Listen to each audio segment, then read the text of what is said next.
Aarav was like many college students, full of dreams and ambition. He had big plans for his future and was excited to make his mark in the world. In his first semester, Aarav gave it his all. He attended every lecture, took detailed notes, and even joined a few clubs to stay active. Everything seemed to be going well until his first round of exams. When the results came in, Aarav was shocked. Despite all his effort, his grades were below average. He felt crushed. He couldn't understand why his hard work hadn't paid off. His friends were celebrating their success, but Aarav withdrew, embarrassed and frustrated. Over the next few weeks, things started to spiral. Aarav began skipping classes, telling himself it didn't matter because he'd already failed. His once bright enthusiasm turned into doubt and self-criticism. Maybe I'm not cut out for this, he thought. His professors noticed his change in attitude, but he brushed off their concerns, unwilling to share how he truly felt. One afternoon, while sitting alone on a bench near the library, Aarav overheard two seniors talking.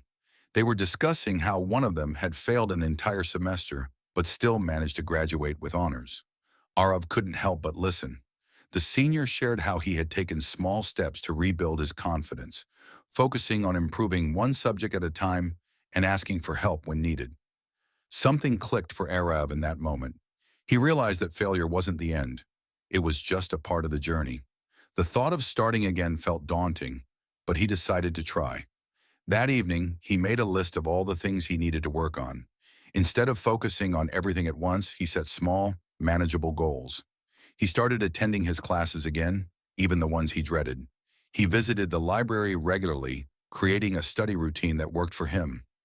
Aarav also reached out to a professor he respected and asked for advice. The professor told him, "College isn't about being perfect. It's about learning how to overcome challenges and grow stronger. Don't measure yourself by one failure. Measure yourself by how you respond to it." Over time, Aarav's efforts began to pay off.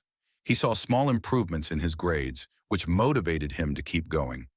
He joined a study group where he found supportive friends who shared similar struggles.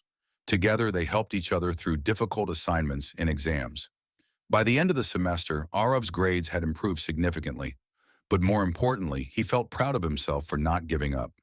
He learned that setbacks are not a reflection of your worth. They are opportunities to learn and grow. Years later, Aarav graduated with honors. Looking back, he realized that his initial failure had taught him resilience, discipline, and the importance of asking for help. It had shaped him into someone stronger and more determined. Aarav's story is a reminder to all college students. Failure is not the end. Whether it's a tough exam, a challenging course, or a moment of self-doubt, you can always make a comeback. Start with small steps, seek support, and believe in yourself. The journey may not be easy, but it will be worth it.